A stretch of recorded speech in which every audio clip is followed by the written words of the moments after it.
के बीच ही कुछ बड़े अपडेट्स भी हैं जो आपको जानने चाहिए। गाजा में बंधकों की परेड पर भड़का है इजरायल। फिलिस्तीनी कैदियों की रिहाई पर रोक लगा दी है। अब इजरायल ने 620 फिलिस्तीनी कैदियों की रिहाई रोक दी है। हमास पर रिहाई को अपमानजनक बनाने का आरोप भी लगा दिया है। नेतन्याहू ने फिलिस्तीनी कैदियों की रिहाई पर लगाई है रोक और ये कहा कि जो बंधकों की रिहाई है उसकी परेड ये अपमानजनक है। बंधकों को अपमानित किए जाने से भड़क गया है इजरायल। इजरायल ये कह रहा है कि बंधकों को रिहा किया जाने का फैसला हुआ था, दोनों तरफ से सहमति बनी थी, लेकिन जिस तरीके से उनकी परेड निकाली जा रही है वो अपमानजनक है। इस बात से गुस्सा गया है इजरायल और बेंजामिन नेतन्याहू ने अब जो बाकी बचे हुए फिलिस्तीनी कैदी थे उनकी रिहाई पर रोक लगा दी है। मतलब मामला अभी फिर से फंसा हुआ नजर आ रहा है। 620 फिलिस्तीनी कैदियों की रिहाई पर रोक लगाई है।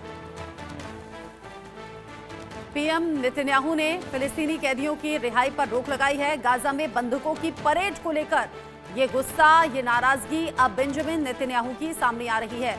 सवाल ये कि जो सीज फायर पर बात बनी थी क्या वो टूट जाएगी या फिर से युद्ध की स्थिति खड़ी हो जाएगी। इजरायल और हमास के बीच में जो युद्ध चला है उससे हजारों लोगों की जान जा चुकी है।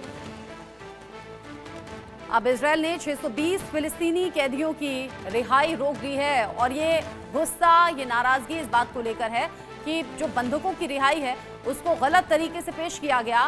परेड जो हो रही है उससे नाराजगी बेंजामिन नेतन्याहू में दिखाई दी है। मेरे साथ इस पर बात करने के लिए मेजर जनरल रिटायर्ड पीके सहगल सर जुड़ गए हैं डिफेंस एक्सपर्ट के तौर पर। साथ ही कुछ और मेहमान भी मेरे साथ में जुड़ेंगे।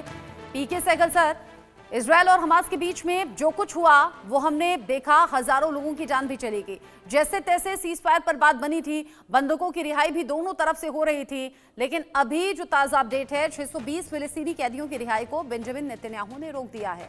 तो क्या फिर से घमासान होगा? तो क्या फिर से युद्ध के हालात होंगे? क्या फिर हजारों लोगों की जान जाते हुए हम देखेंगे? मेरे मुताबिक इसमें भी कुछ नहीं होगा। ये जो उन्होंने रोक लगाई है टेम्पररी रोक है। जब से ये सीज फायर की घोषणा हुई थी तब से लेकर अभी तक 7वीं बार जो है बंधकों को छोड़ा गया है और हर बारी इस माफी की परेड हुई है। लेकिन कल जो परेड हुई है उसमें कुछ लोगों को दिखाया गया कि जो अपने कैप्टन्स थे, जिन्होंने उनको बंधक बनाया हुआ था, उनको वो किस कर रहे थे, जिससे बड़ी ज़बरदस्त नाराज़गी हुई है। वहाँ लोगों को बड़ा रोष आया, जिससे उन्होंने 620 जो लोगों को रिहा करना है उसको रोक दिया है। ये रिहाई मेरे मुताबिक टेम्प्रेरी है। वो साफ तौर पे कह रहे हैं कि वो इनको रिलीज़ करेंगे जब हमास जो है आश्वासन देगा कि आइंदा इस माफ़ी की कार्रवाई नहीं होगी। तो मुझे लगता है कि हमास के ऊपर भी काफ़ी प्रेशर पड़ेगा मिडल ईस्ट के बाकी देशों की तरफ से कि किसी प्रकार से सीज फायर टूटनी नहीं चाहिए। उनके अपने लोगों से भी प्रेशर पड़ेगा। लेकिन साथ साथ डोनाल्ड ट्रंप जो है, उनके मार्क रूबियो ने एक किस्म से हमास को चेतावनी दी है कि अगर आपने बंधकों की रिहाई को रोक दिया गया या अपने बंधकों को आगे रिलीज करने से मना कर दिया तो हम आपको हर प्रकार से डिस्ट्रॉय कर देंगे। तो यानी दूसरी तरफ से अमेरिका की तरफ से एक भड़काने की बातचीत हो रही है। उन्होंने बंकर बस्टर एमुनिशन भी दे दिया है, कई प्रकार के नए मिसाइलें भी दे दी है, कई प्रकार के नए तोपे भी दिए हैं, आर्टिलरी एमुनिशन दिया है, टैंक एमुनिशन दिया है और वो चाहते हैं कि हमास को हर प्रकार से खत्म किया जाए। लेकिन नेतन्याहू के ऊपर जबरदस्त प्रेशर है इजरायली पॉपुलेशन का, उनके अपने रिजर्विस्ट का, उनके अपने इकोनॉमी का, क्योंकि जितने भी रिजर्विस्ट हैं वो सारे के सारे वहाँ की फैक्ट्रीज और इंडस्ट्रीज में काम करते हैं जो पिछले 15 महीने से हर प्रकार से ठप है। उनकी इकोनॉमी काफ़ी ज़्यादा गिर चुकी है और लोग जो है 15 महीने की लड़ाई से तंग आ चुके हैं, काफ़ी थक गए। बैटल फटीग है, बैटल स्ट्रेसेस है, जिससे उनके जो सोल्जर्स हैं वो चाहते हैं कि ये पीस को कायम रखा जाए।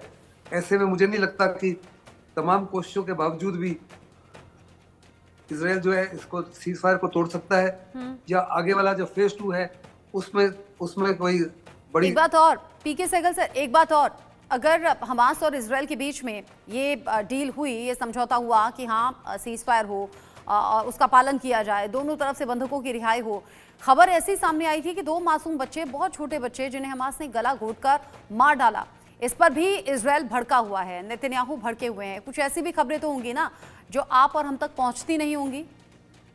नहीं, ये सारी खबरें आज के सोशल मीडिया के माध्यम से ये सारी खबरें सबके पास एक इंस्टेंटेनियसली पहुंच जाती है।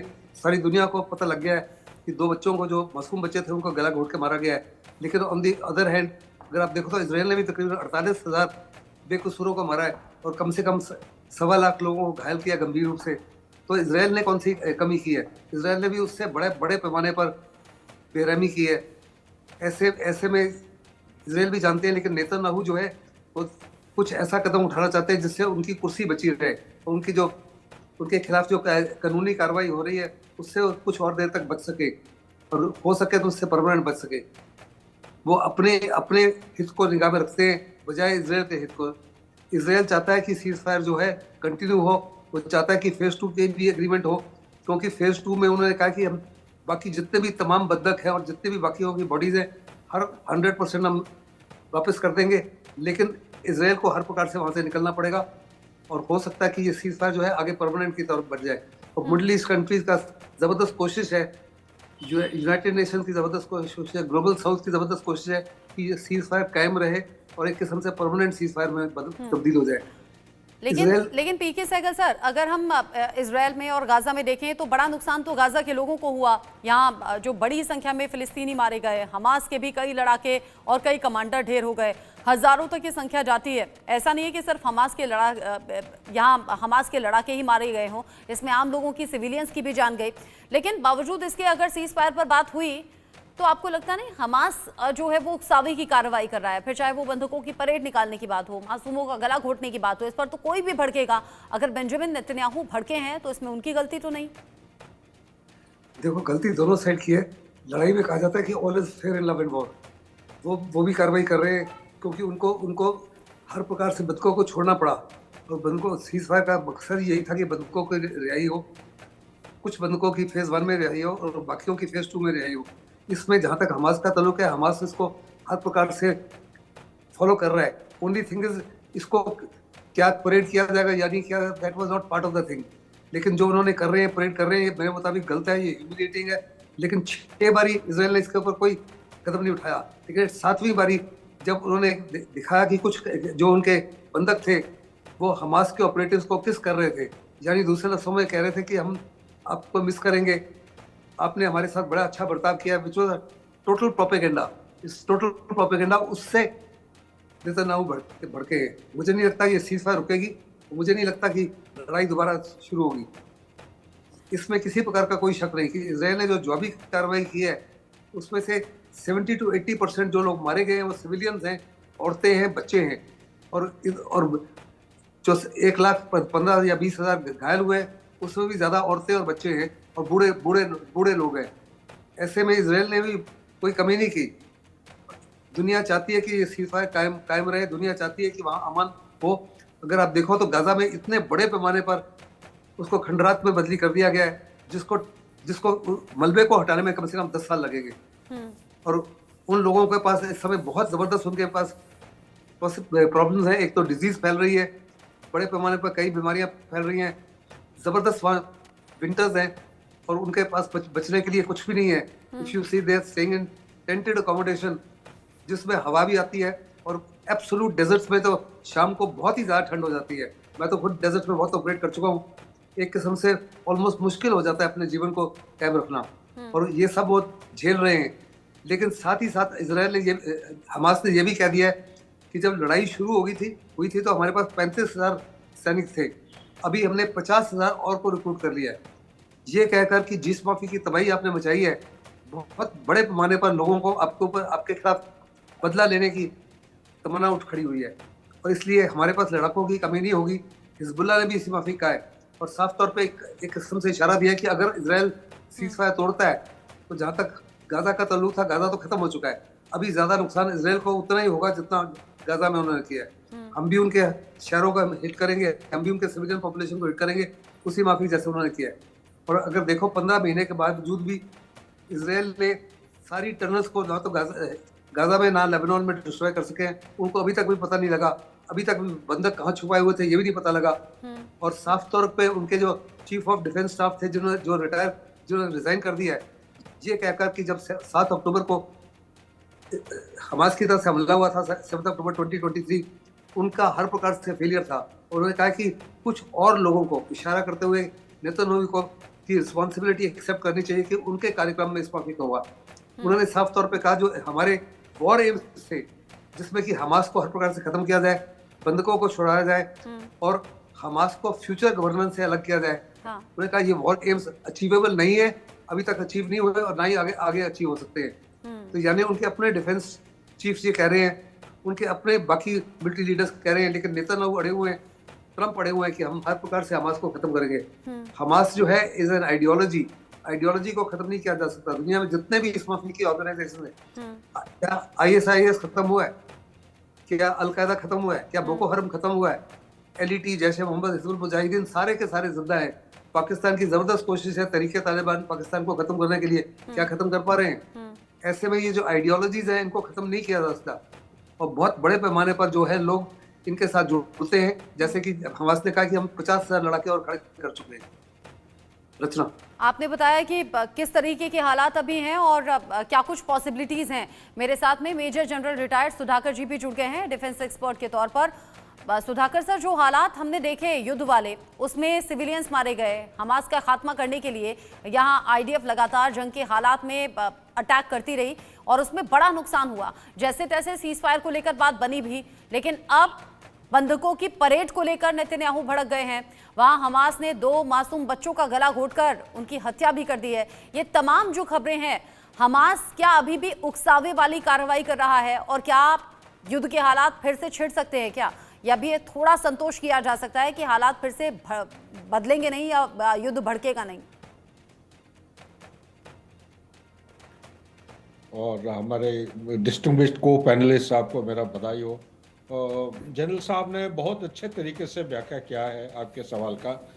ये इस किस्म की लड़ाई रचना कभी बंद नहीं होती है। आप देखिए, हम अगर अपने व्यूअर्स का ध्यान थोड़ा पीछे ले जाते हैं, यही हमास के खिलाफ कितने 6 बार, 1, 2, 2002, 4, 6, फिर उसके बाद 8, फिर 14, 6 बार ऑलरेडी लड़ाई कर चुके हैं और बंद भी हो चुका है, सीज फायर हुआ है।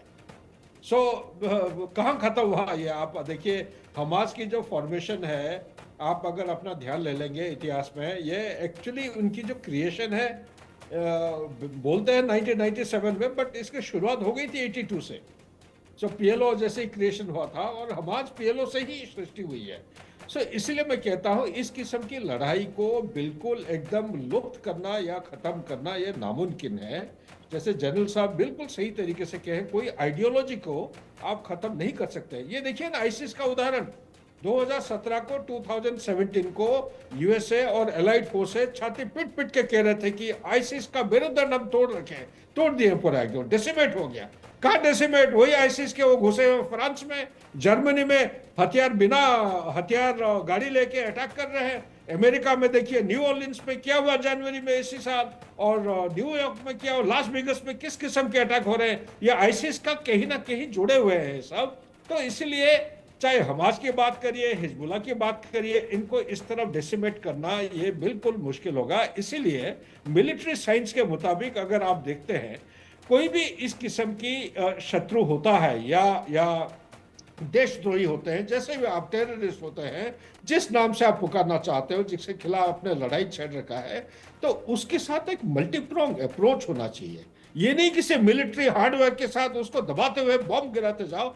उसके साथ हिंदुस्तान का एक ये है कि win the hearts and minds of people. ये एक हमारा जो CTCI ऑपरेशन, काउंटर टेररिस्ट और काउंटर इंसर्जेंसी ऑपरेशन में साथ साथ क्या होता है कि उनकी जो प्रभाव है, दिल की जीत की कोशिश होना चाहिए, प्रयास होना चाहिए। वो कैसे होगा? लोगों के साथ मिलते हुए इनकी वेलफेयर एक्टिविटीज होना चाहिए, उनकी एजुकेशन, उनकी हेल्थ केयर, उनका लाइवलीहुड, एम्प्लॉयमेंट अपॉर्चुनिटीज, ये सारे चीजों के ऊपर ध्यान देते हुए साइड बाय साइड एक मल्टीप्रोंग होल ऑफ नेशन जो इसमें जुड़े हुए हैं, इनके तरफ से होना निहाती आवश्यक था, अभी भी है। अगर इसको सुधारना चाहते हैं कर सकते हैं। लेकिन यही पे एक चीज और कह देता हूं, इजराइल को मालूम है कि ये हमास को किसी भी तरह डेसिमेट नहीं कर सकते हैं, इसलिए उनका एक मिलिट्री स्ट्रेटेजी है mow the grass. Mow the grass means घर के सामने आगे पीछे जहां पे आपके लॉन होता है, अगर घास ज्यादा लंबा हो जाता है, टाइम टू टाइम आप उसको मोइंग करते हैं, ठीक है, लॉन मोवर्स को चला के। इसी तरह टेररिस्ट के खिलाफ एक स्ट्रेटेजी वो उन्होंने अपनाया है, उसको बोलते हैं कुछ समय के बाद, हो सकता है 9 महीना, 12 महीने, 2 साल के बाद, ग्रास को, ये टेररिज्म को ग्रास के साथ तुलना किया गया है, उसको माव करते रहेंगे, टाइम टू टाइम इस किस्म का हमला होते रहेगा। Back to you. जी, आपने समझाया कि क्या कुछ हालात अभी के नजर आ रहे हैं, लेकिन इन सब के बीच ही एक और बड़ा अपडेट है, एक और बड़ा अपडेट वो भी अपने दर्शकों को बता दें। तो आप दोनों ही मेरे साथ में प्लीज बने रहिएगा सर, सुधाकर सर और पीके सहगल सर। इस बीच खबर